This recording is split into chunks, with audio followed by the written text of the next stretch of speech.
I don't remember the first thing she ever said to me. What I do remember is the silence before it. That impossible kind of silence that feels heavier than noise, the kind that presses on your chest, waiting for something to happen.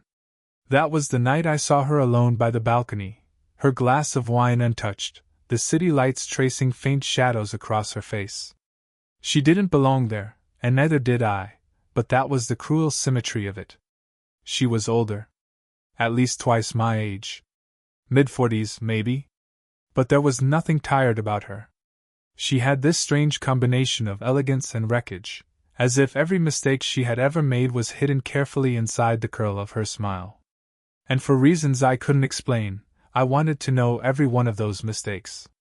I was 20, reckless, and stupid enough to believe I understood loneliness. I had only lived in its shadows. She had been carrying it like a second skin. We didn't talk at first.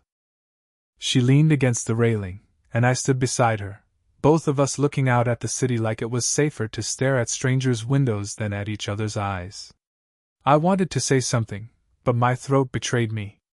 Instead, I noticed the tiny details, the way she tapped her finger on the glass stem, how her breathing paused when laughter from inside the room broke through the night. Finally, she tilted her head slightly, almost amused, and said, "You're too young to look this serious." I laughed too quickly, too loud, and then regretted it. Maybe I'm just good at pretending. Her eyes slid toward me then, sharp and soft all at once. Pretending is exhausting. And just like that, something unspoken stretched between us.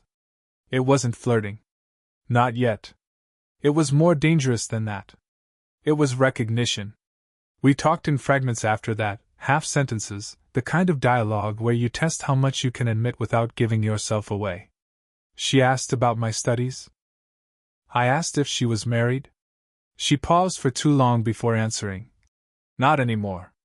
Her ring finger was bare, but the pale band of skin around it told a longer story. I didn't press. She didn't explain. Instead, we let the quiet fall again, heavier this time. My hand rested on the railing just inches from hers. Close enough that I could feel the warmth of her skin radiating toward me, close enough to want more but not enough to risk it. I should have stepped back. She should have looked away. But neither of us did. It felt like a secret, standing there, as though the crowded room inside didn't exist, as if the music, the conversations, the entire party was just a backdrop to this fragile thread holding us in place. She broke it with a sigh, a soft one, but filled with something like defeat. 3 years? She murmured, almost to herself. I turned my head. 3 years of what? Her lips tightened, then relaxed into a sad smile. Blaming loneliness for every wrong decision I made. I didn't know what to say. I only knew I didn't want her to stop talking. Before I could ask anything else, my phone buzzed in my pocket. I tried to ignore it, but she noticed. Her gaze flicked down, curious. Reluctantly, I pulled it out. A message lit up the screen, bright against the darkness. Everyone knows what you've been doing. Stop hiding. Her eyes caught mine just as I read it. And in that moment I realized, this night wasn't going to end quietly.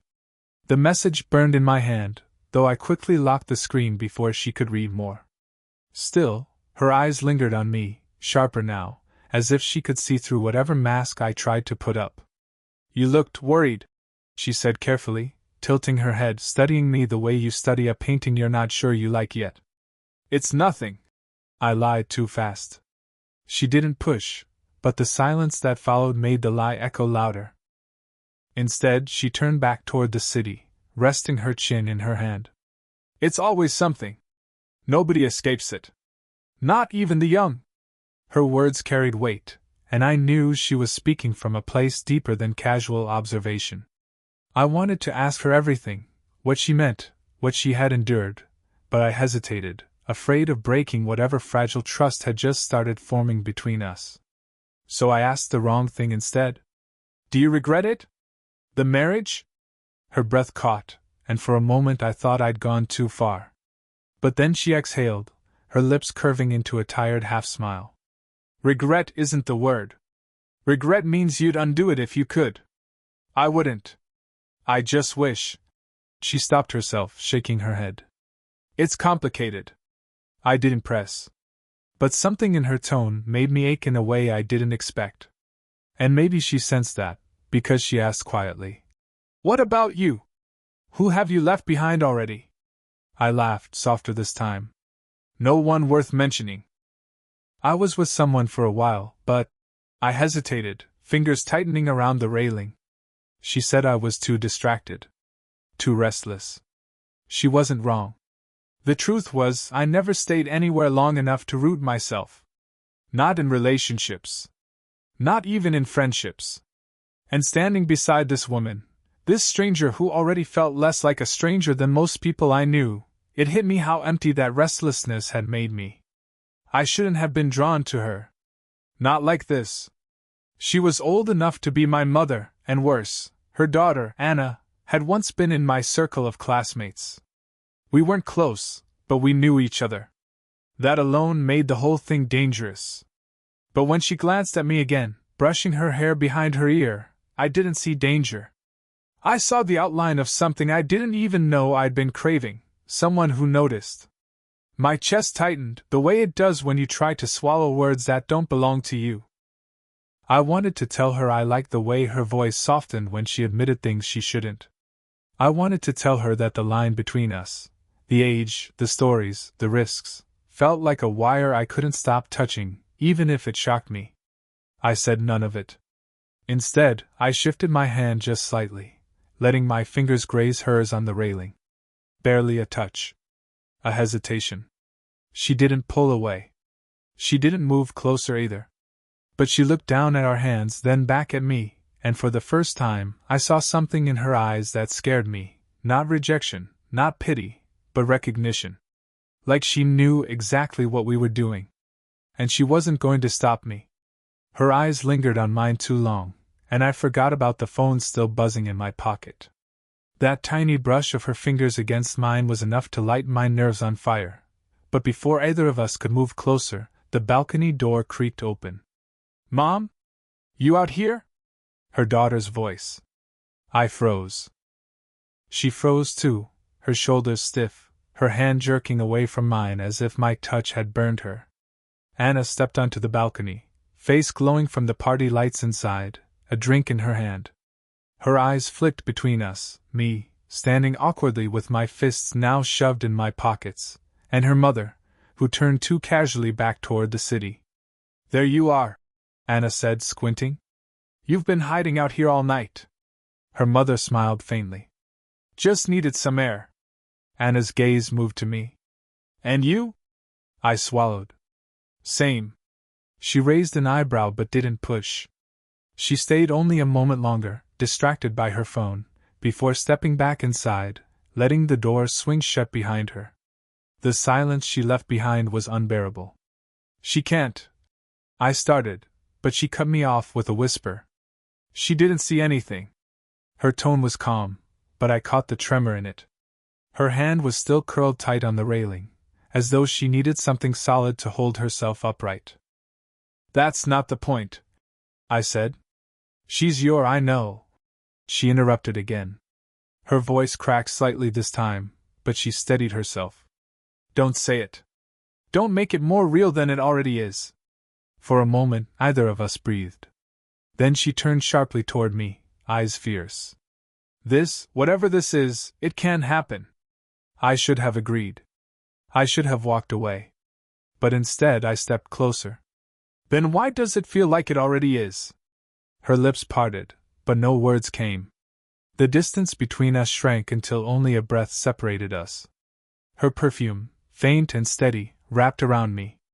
My heart pounded so hard I thought she'd hear it. I leaned in, just slightly, not even a kiss, just close enough to feel the warmth of her breath. She trembled. Then she closed her eyes. And the balcony door opened again. This time it was a man's voice. "Clara? What are you doing out here?" I jerked back so fast it looked staged. A tall man, mid-40s, in a fitted suit stepped out, balancing a glass of whiskey. He had that polished look of someone who believed the world belonged to him. Her ex-husband. I knew it immediately by the way her face shifted, stiff, polite, guarded.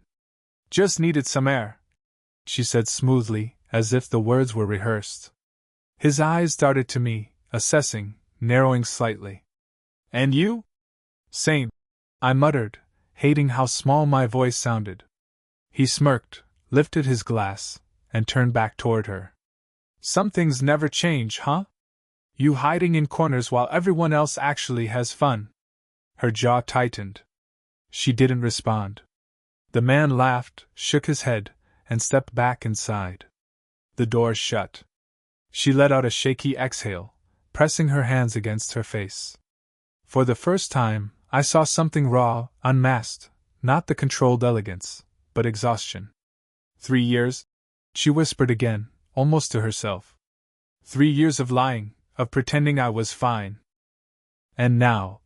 She dropped her hands, her eyes locking onto mine. This. Guilt slammed into me, but so did something else, the undeniable pull toward her, stronger than before. You don't have to explain, I said. My voice was quiet, steady. I don't want an explanation. I just. She shook her head violently. Don't. But I couldn't stop. I can't ignore it. Her hand twitched at her side, and for a second, I thought she might reach for me. Instead, she turned abruptly and walked toward the door.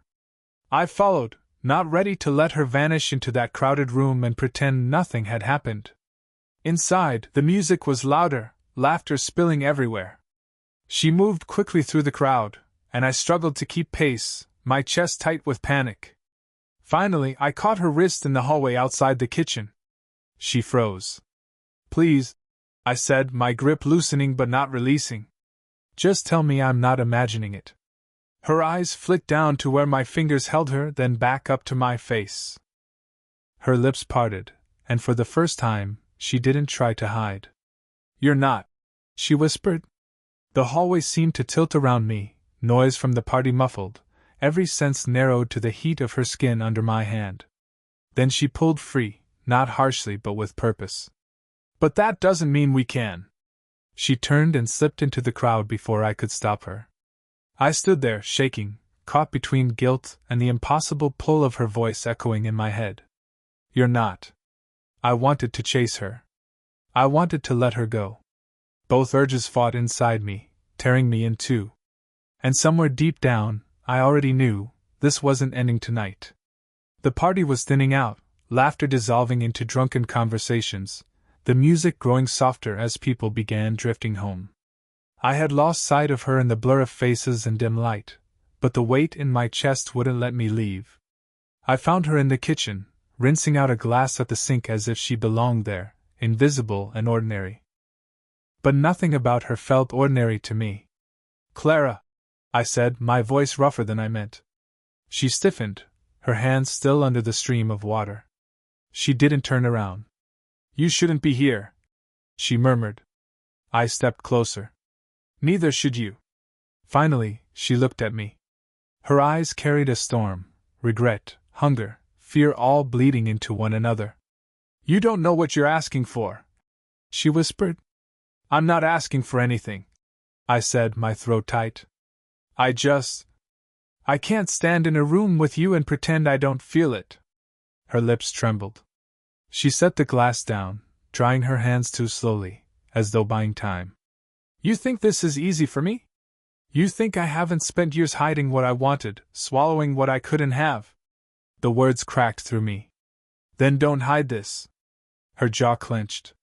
She moved past me, but I caught her arm. She spun, eyes blazing. You don't understand, she snapped, voice sharp but breaking at the edges. If anyone sees us, if she sees us, she already suspects. I cut in. Anna looked at us out there. She felt it. Her face paled, her shoulders sagging. God, no. The kitchen felt smaller, suffocating. My heart raced. Tell me I'm wrong, I said. My grip loosened, trembling. Tell me you don't feel the same, and I'll walk away. I swear I will. The silence that followed was unbearable. She stared at me like she was searching for a way out, but there wasn't one.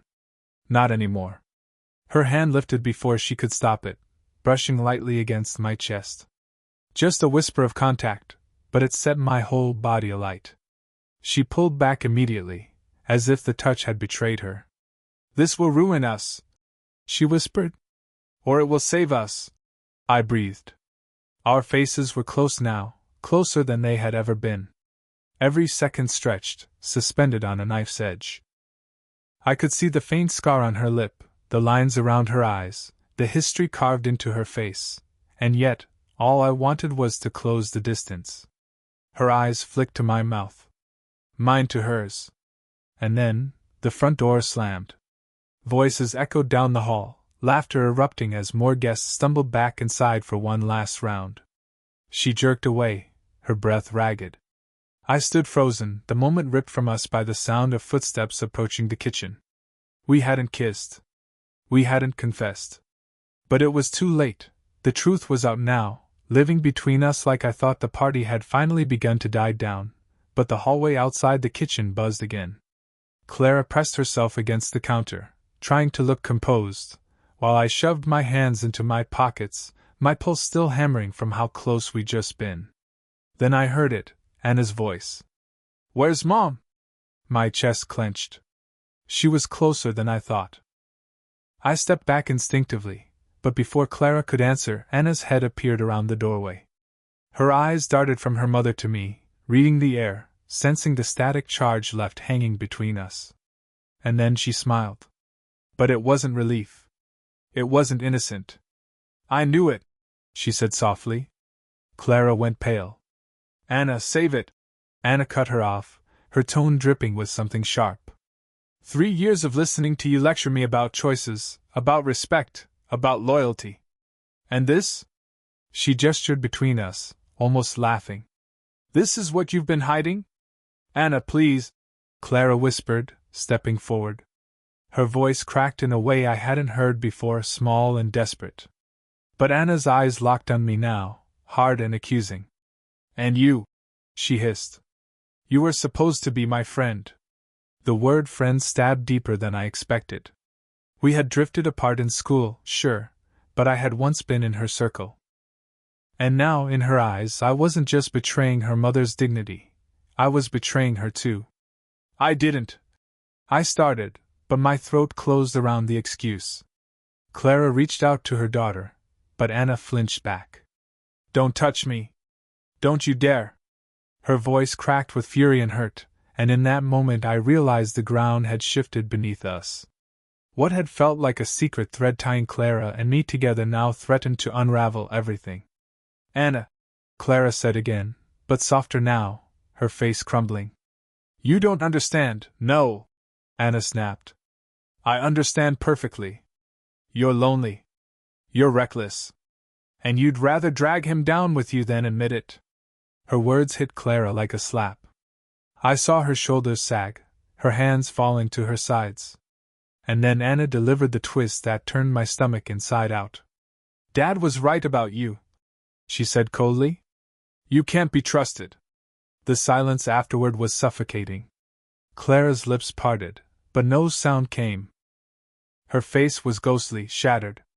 I wanted to say something, anything, to defend her, to defend us. But Anna's glare pinned me in place, her judgment heavier than anything I'd ever felt. Without another word, she spun on her heel and stormed out, the sound of her footsteps cutting like gunshots through the hall. Clara stood frozen, her chest rising and falling unevenly, her eyes glassy with unshed tears. She didn't look at me. She didn't look anywhere.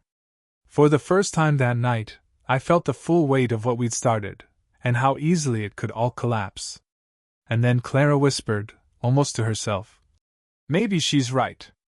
The night pressed heavy, silence swelling between them like a storm waiting to break.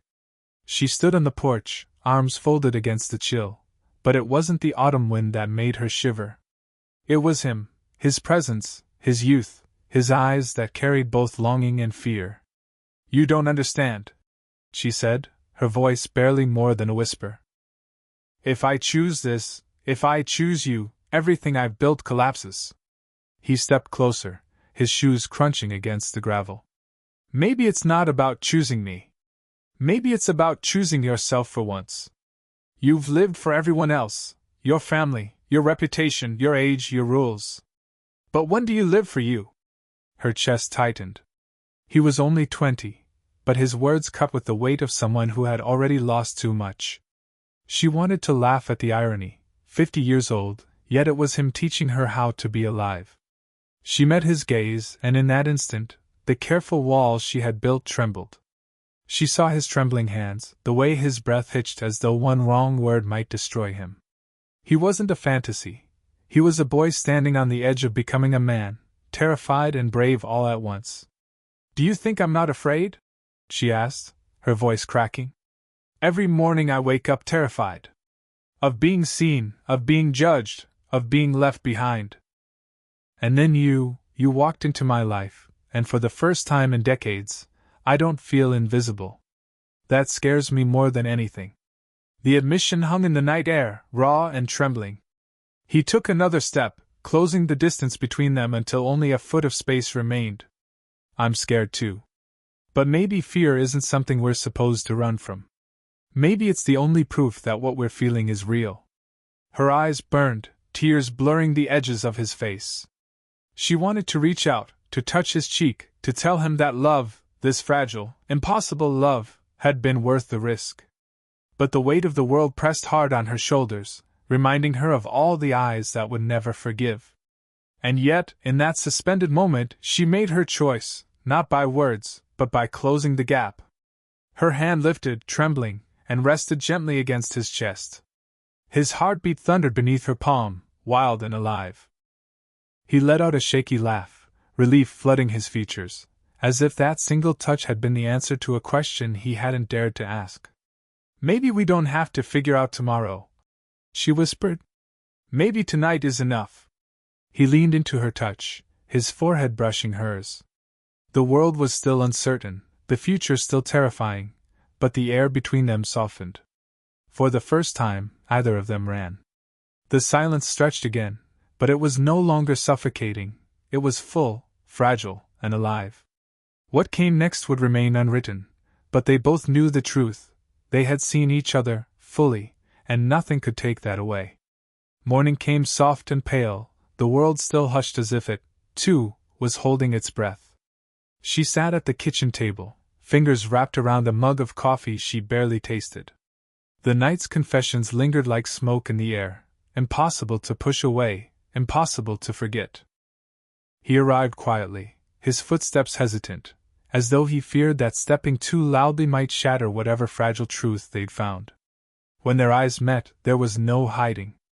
The walls they had both spent so long building were gone. For a moment either spoke. It wasn't silence of avoidance, it was silence that said, "I know. You know. We're here." Finally, she broke it. "Do you regret it?" Her voice was careful, steady, though her heart beat like a drum against her ribs.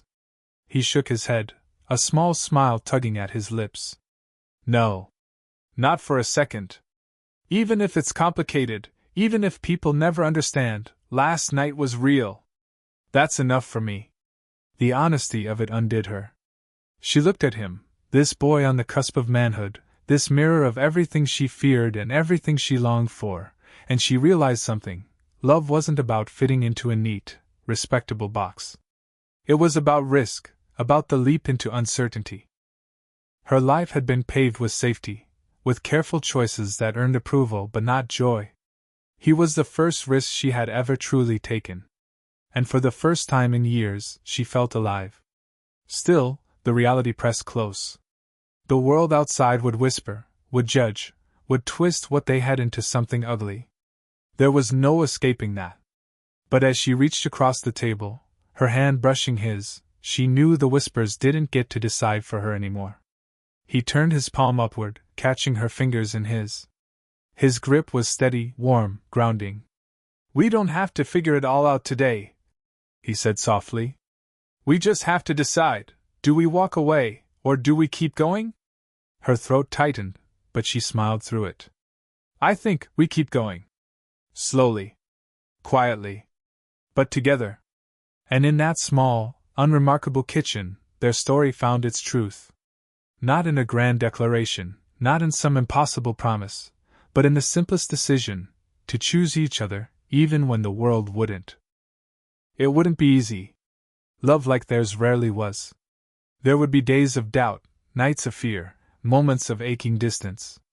But there would also be laughter, tenderness, stolen glances that reminded them why they dared in the first place. That was enough. The story didn't end with perfection, but with possibility. A door left open, a road stretching ahead into the unknown. And in their eyes, two souls so different in years but bound by something deeper, there was hope. H3